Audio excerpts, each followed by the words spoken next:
नमस्कार मित्रांनो, आत्ताच्या क्षणाच्या सर्वात मोठ्या आणि महत्त्वाच्या ठळक बातम्या. राज्यात धडाकेबाज निर्णय. उद्यापासून सर्वांना खुशखबर. 28 ऑगस्ट गुरुवार. काही मिनिटांपूर्वीच्या या बातम्या आहे. रोज ताज्या बातम्या मिळविण्यासाठी व्हिडिओ लाईक करा, चॅनल सबस्क्राईब करा. लाडकी बहीण योजनेबाबत मोठी अपडेट समोर आली आहे. लाडकी बहीण योजनेच्या लाभार्थ्यांना आता केवायसी करणे गरजेचे आहे. लाडकी बहीण योजनेत जर तुम्ही केवायसी केले नाही तर तुम्हाला योजनेचा लाभ मिळणार नाही. आतापर्यंत 26 लाखाहून अधिक महिलांनी योजनेतून बाद केले आहे. यानंतरही अनेक महिलांचे अर्ज बाद केले जाणार असल्याचे समोर आले आहे. जर तुम्हाला योजनेचा लाभ घ्यायचा असेल तर तुम्हाला केवायसी करणे अनिवार्य आहे. त्यानंतरची सर्वात मोठी आणि महत्त्वाची बातमी बघा. राज्यातील शिक्षकांनी शाळा बंद ठेवत आझाद मैदानावर तीव्र आंदोलन छेडलं होतं. यात सरकारनं गेल्या वर्षी महाराष्ट्रातील 5,000हून अधिक अंशतः अनुदानित खासगी शाळांना अनुदानाची टप्प्याटप्प्यानं अंमलबजावणी करण्याच्या घेतलेल्या निर्णयावर काही महिने उलटूनही निधीची तरतूद न झाल्यानं शिक्षकांनी आक्रमक पवित्रा घेतला होता. आता शिक्षकांच्या संघर्षाला मोठे यश आलं असून एकप्रकारे गणपती बाप्पाच पावल्याच दिसून येत आहे. राज्य सरकारच्या मंत्रिमंडळाच्या बैठकीमध्ये या टप्पा अनुदानासाठी निधी देण्याच्या निर्णयाला मंजुरी देण्यात आली होती.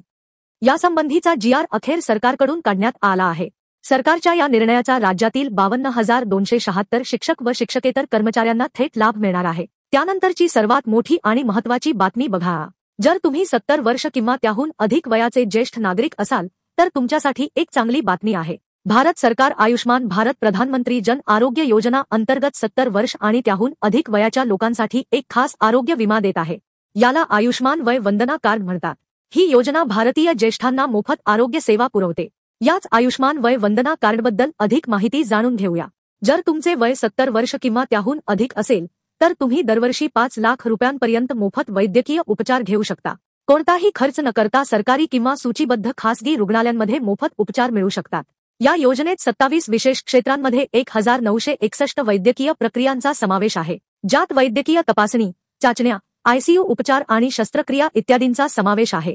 त्यानंतरची सर्वात मोठी आणि महत्त्वाची बातमी बघा. उच्च शिक्षण घेणाऱ्या विद्यार्थ्यांची प्रवेशासह विविध शैक्षणिक कामकाजांसाठी आवश्यक कागदपत्रे मिळविण्यासाठी माराव्या लागणाऱ्या हेलपाट्यापासून आता सुटका होण्याची शक्यता आहे.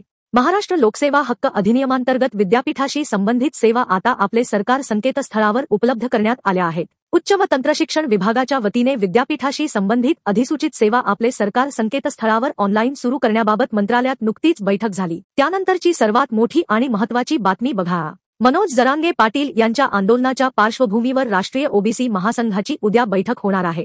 सरकारच्या भूमिकेसंदर्भात आणि ओबीसींचं आरक्षण वाचवण्यासाठी दुपारी 1 वाजता बैठक बोलावण्यात आल्याचं सांगण्यात आलेलं आहे. या बैठकीतून ओबीसी समाज काय भूमिका घेतो हे पाहणं महत्त्वाचं आहे. नागपूर येथे नराव तायवाडे यांच्या राहत्या घरी ही बैठक पार पडणार आहे. दरम्यान मनोज जरांगे पाटील यांनी बुधवारी हजारो गाण्या आणि लाखो मराठा बांधवांसह मुंबईकडे कूच केली आहे. सरकारने जरांगे पाटलांच्या आंदोलनासाठी केवळ 1 दिवसाची परवानगी दिलेली आहे.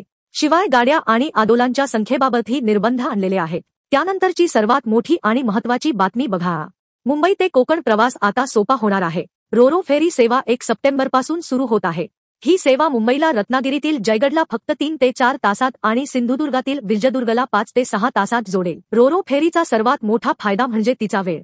मुंबईहून विजयदुर्गला रस्त्याने पोहोचण्यासाठी 10 ते 12 तास लागतात, परंतु फेरीने हा प्रवास फक्त 5 ते 6 तासांचा असेल. ही फेरी केवळ लोकांनाच नाही तर त्यांच्या वाहनांनाही घेऊन जाईल, ज्यामुळे पुढचा प्रवास सोपा होईल. या फेरीत 50 चारचाकी आणि 30 दुचाकी वाहून नेऊ शकतात.